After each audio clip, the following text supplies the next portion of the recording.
Hey guys, welcome back to the channel and another heavy metal diecast video, and today we have one of those magazine type ones. Obviously this was in a little bag with a magazine and the model. We have ourselves a Messerschmitt MA163B Comet here, and obviously this is from Amacom, and it does come with this magazine. As I said, this is the first one that I actually got with a magazine and everything, so it does have those sort of typical little details inside the magazine and everything if you care about that stuff.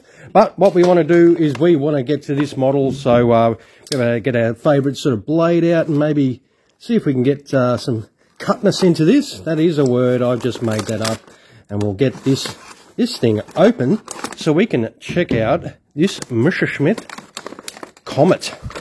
And I reckon this is a cool looking little fighter. As you can see, it does have a little backing plate that does have a picture of the aircraft, and we will open this up like the good old days when I used to do this on screen. And that does look pretty cool. So it does come with a standard sort of stand, of course, which you just put together like that. So what we'll do is we'll get this little Messerschmitt 163 Comet out into our hands. The little sausage finger test. These are not a huge aircraft. It is quite small. As you can see, it does fit in the palm of my hand. You can see a bit of a shine on here. That is a bit of an oily residue. I suppose a mold release that sometimes these models do have when you do get them. You do get them sometimes with a bit of an oily residue on there. And yeah, well, for those of you, of course, that do not know what a Comet is, well, the Comet aircraft, of course, these were a rocket-powered interceptor used by Germany during World War II.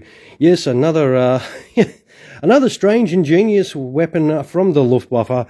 It would be the first aircraft, actually, to reach 1,000 kilometers per hour in level flight. That is crazy. And around 370 of these volatile aircraft would be made, and some would see operational use, of course. And the aircraft was just as dangerous to its pilot as it was the enemy it faced. The propellant that these things used to power that rocket, of course, was very volatile and corrosive, and was extremely hazardous to humans. And just one case where a pilot died just after he did crash while testing, and that was just from the exposure after a fuel line was ruptured. Yeah, that was... yeah, what a horrible way to die. But these little aircraft were, as I said, they are quite small, but these things were fast and they would just be used. They didn't have a very long flight time, of course. They would just fly straight up into bomber formations, do their job, then come back down to land. And landing, of course, these do have a fixed gear on there, but this was actually a dolly, so when the aircraft would take off, this would drop off, and so there would be no landing gear on this when it comes to land, and there was just this little skid here that would extend out, and it would just land on that skid, and yeah, you hope for the best. Because even without fuel, I don't think I'd want to be, you know, rupturing any part of this aircraft if I had to do a heavy landing. The build itself, though, this does look really nice. For a very inexpensive sort of model, it does come up really good, and especially if you're trying to collect, you know, all sorts of Luftwaffe aircraft, of course, and, you know, there's not too many makers out there that do a Comet, and, you know, these little Messerschmitts, I think the only other model that I've sort of seen is an easy model version. But, yeah, this is diecast, obviously, and, I mean, it's pretty light. It is, you know, it's only a small model. But the markings and the paint application do look very nice. It does have a Staffel badge on the front there. It does not have any tail markings. But then again, that could be sometimes towards the end of the war, they didn't, you know, put a lot of the markings that they used to have on their aircraft. So we'll just think that. But as I say, you know, if you do want to put those tail markings on, you know what I'm talking about, you can get decals and chuck them on. But this is a pretty cool little Comet. I reckon it's not too bad for what it is. And of course, you just put the stand in the stand hole, and let's see if we can do that. There's nothing else you need to do. This is ready-made, ready to go, ready to chuck on your shelf.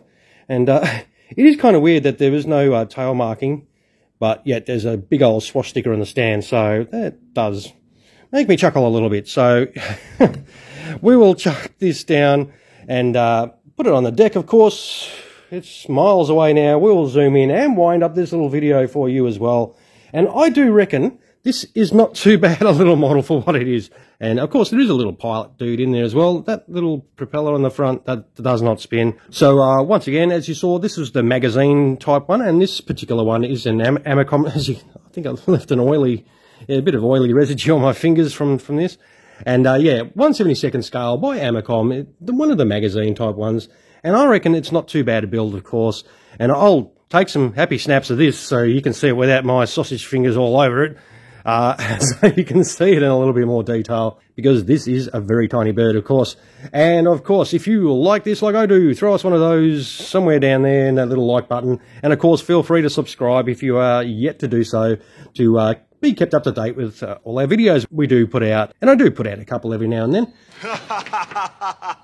Of course, as always, I will thank you so much for spending your valuable time at our YouTube channel watching this video, and I hope you enjoyed the content today.